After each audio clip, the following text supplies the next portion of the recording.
Paz de Jesus a todos, que Deus abençoe a sua vida, em nome de Jesus.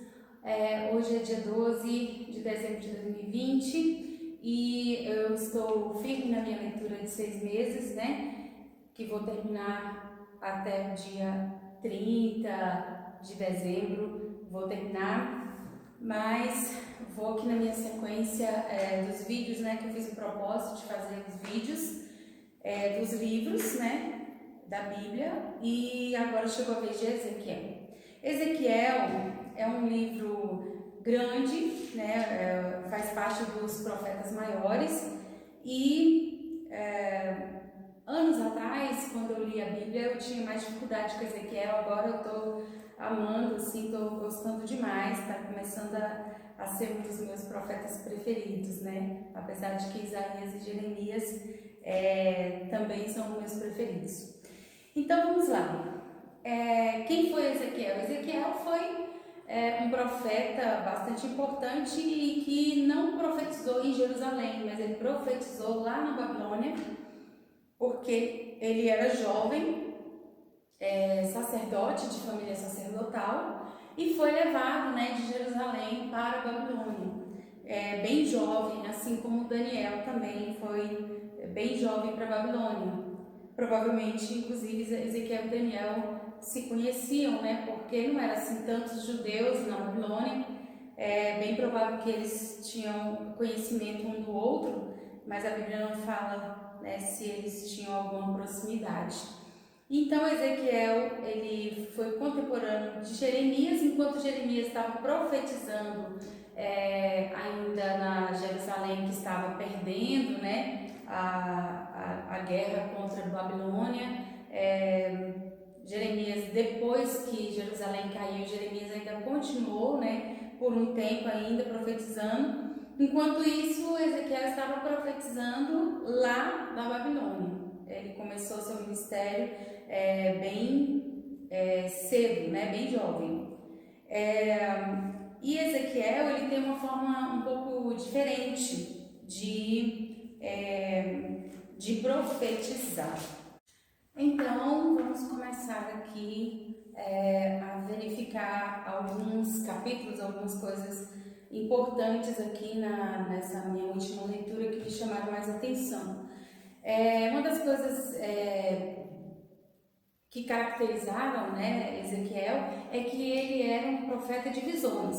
Ele tinha visões, ele tinha arrebatamentos, ele via coisas bem assim diferentes, como se fosse um filme, A gente vê isso no capítulo 1, ele tem uma visão de querubins. Então são visões assim muito fortes, no capítulo 1, versículo 1 fala: se abriram os céus e eu vi visões de Deus. E aí mais pra frente ele fala no versículo 5: no meio dela saía a semelhança de 4 animais, e esta era a sua aparência, tinha a semelhança de um homem, cada um tinha 4 rostos, como também um deles 4 asas. Então assim, eram visões realmente muito diferentes, de coisas muito diferentes do que existe aqui na Terra.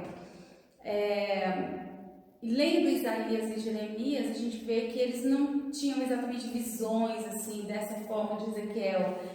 Jeremias apenas recebia logo a palavra de Deus, e falava para as pessoas: Deus está falando isso, isso e aquilo, Mas Ezequiel teve uma forma de profetizar bem peculiar, bem diferente. Então teve as visões, como a gente vê no capítulo 1. Tem o capítulo 2 que fala da vocação de Ezequiel, também é uma vocação, é um chamado um pouco assim diferenciado, E outra coisa que tem muito aqui no livro de Ezequiel é um certo tipo de teatro, onde Deus mandava Ezequiel fazer coisas para que o povo prestasse atenção no que Ezequiel estava fazendo, para que depois Ezequiel explicasse explicasse o porquê que ele tinha feito aquilo e que daquela forma que ele tinha feito ali, aquele teatro, aquela representação, assim Deus ia fazer assim, assim, assado, né? Então, assim, Deus usou realmente Ezequiel de uma forma bem diferenciada. No capítulo 2, versículo 3, fala assim: disse-me, filho do homem, eu te envio aos filhos de Israel, as nações rebeldes que se rebelaram contra mim. Eles e seus pais prevaricaram contra mim até este mesmo dia. Então, ele estava sendo enviado mesmo por Deus para pregar para o restante, do povo de Judá, de Israel, que estava na Babilônia. Então, vamos seguir aqui em frente.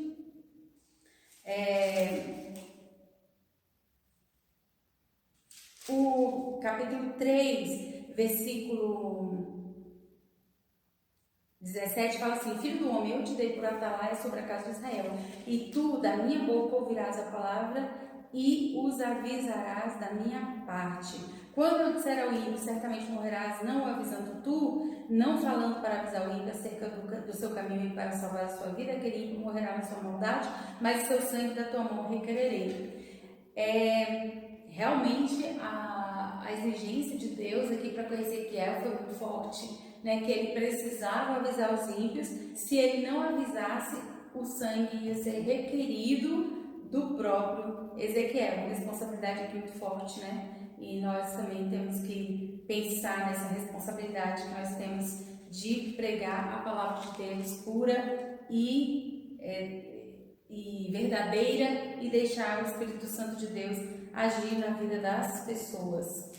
Então vamos lá.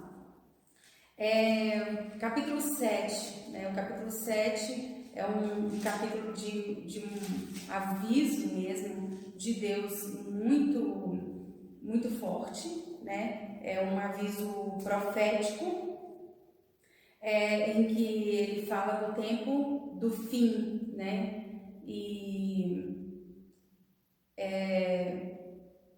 pode ser algo que estava acontecendo, que ia acontecer logo em breve ali, com eles, mas a mensagem é muito forte, muito abrangente, pode ainda significar sobre os tempos do fim mesmo, do fim da terra. Glória a Deus. Esse capítulo 8 eu acho tremendo, porque ele teve uma visão, o templo ainda não tinha sido destruído, e ele teve uma visão lá, olhando, como se ele fosse presencialmente, nessa visão, lá no templo de Jerusalém, e ali ele viu as coisas absurdas que as pessoas faziam, abomináveis, de idolatria, dentro de Jerusalém, dentro do próprio templo, Então ele fala que ele viu ali homens e mulheres, que deveriam estar adorando a Deus, estavam adorando falsos deuses, estavam adorando o Deus Tamuz, isso dentro da casa de Deus, dentro ali, perto ali mesmo do templo, em Jerusalém. E era então por causa dessas coisas que eles estavam adorando o sol, eles estavam fazendo abominações dentro do templo e ali dentro mesmo de Jerusalém, que Deus ia permitir a destruição total daquele templo e também de Jerusalém. Então o capítulo 9 ele faz uma dura,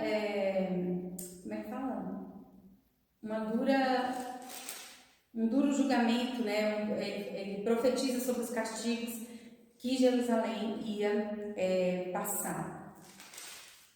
Glória a Deus.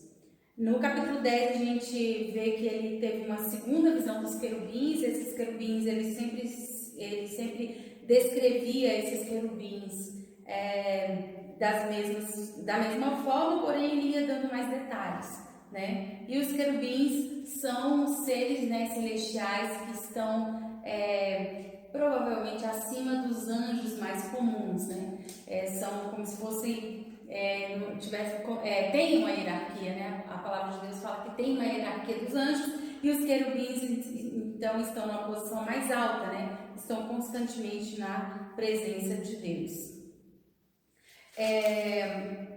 Vamos passar aqui um pouco para frente. O capítulo 14, né, fala sobre o castigo dos idólatras. Desde quando Deus tirou o povo de Israel do Egito, Deus sempre falou para eles, né, que abominava a idolatria. Mas nós temos que entender uma coisa: a idolatria, ela não é somente adorar ali um pedaço de coisa, né? A idolatria, geralmente com ela vem muitas outras coisas, né? Vem demônios que atuam na vida das pessoas. E nesse caso aqui, a idolatria que existia, né, naquela época era muito envolvida também com práticas, né, malignas mesmo assim, práticas sexuais ilícitas e muitas coisas abomináveis que Deus realmente rejeitava, né, essas coisas. Glória a Deus. Vamos seguir aqui um pouco para frente. O capítulo 18 é um capítulo bastante conhecido, né, que fala sobre a responsabilidade diante de Deus. A responsabilidade é pessoal. Se o pai pecar, os filhos não vão ser cobrados, né? Se os filhos pecarem, os filhos terão que dar satisfação para Deus. Não vai ser os pais que vão ser responsáveis pelos pecados dos filhos. Então, continuando aqui, ele também conta algumas parábolas, né, como no capítulo 19. Veja que Jesus contou parábolas, já era um costume entre os profetas, né, ensinar contando parábolas. Então, no capítulo 19 tem aqui uma parábola, a parábola da videira, e eu vi que no capítulo anterior também tinha outra parábola, a madeira inútil da videira, no capítulo 15. Acho que foram essas que eu vi aqui. Então, já era uma forma, né, dos profetas e líderes religiosos ensinarem o povo, né, usando de parábolas. Depois você dá uma lidinha lá, muito interessante. Glória a Deus. Vamos seguir aqui em frente. No capítulo 22 ele fala das abominações, né, de Jerusalém. Então Jerusalém não estava sendo destruída apenas porque Deus era muito exigente, né, mas porque realmente eles tinham feito coisas abomináveis, né, que era necessário limpar Jerusalém, era necessário que sofressem um castigo, porque se as pessoas vão fazendo coisas abomináveis e não sofrem castigo, o que acontece? As abominações só vão se multiplicando, né? É dessa forma que nós, seres humanos, agimos, né? Se a gente erra e ninguém nos para, chega uma hora que a gente vai errar tanto, né, que vamos causar um dano muito grande, não só para nós mesmos, mas às vezes até para a própria sociedade, né, em geral. No capítulo 24 nós temos outra parábola, né, a parábola da panela. E a partir do capítulo 25 nós temos muitas profecias. Profecia contra os amonitas, profecia contra os filisteus, contra os moabitas, contra a cidade de Tiro. E aí é onde vem, no capítulo 27 e 28, uma lamentação, né, sobre Tiro, que os estudiosos descrevem como sendo uma analogia ao próprio Lúcifer, né, que caiu do céu por causa da sua soberba, saiu da presença de Deus e foi considerado um inimigo mesmo de Deus, né? Não em pé de igualdade, mas foi considerado um inimigo de Deus. Então, você tem que ler esse capítulo 28, é tremendo. onde você vai entender um pouco mais o que aconteceu com o próprio inimigo das nossas almas, quando ele se rebelou contra Deus, e fica o exemplo, né, para nós não nos rebelarmos contra Deus. O capítulo 29 e 30 são profecias contra o Egito e contra Faraó. Capítulo 31, profecia de novo contra o Egito e Faraó. 32 também. E aí, a partir do 33, nós temos aqui outros assuntos, né? Esse capítulo 33 é muito importante. Ele fala sobre como os profetas devem fazer, né, a obra de Deus, como os profetas têm que agir, né? E é algo muito importante para quem é líder, né, na casa do Senhor, ler aqui e aprender nesse capítulo 33. Amém? Capítulo 34 é uma profecia contra os pastores infiéis de Israel. Ele está usando o termo pastores, aqui está substituindo o termo líderes, né? Quem eram os líderes de Israel? Eram os reis, eram os sacerdotes, eram os profetas, eram os escribas. Então esses eram os pastores de Israel. E o capítulo 34, então, fala que eles iam ser julgados, né? Porque eles foram infiéis.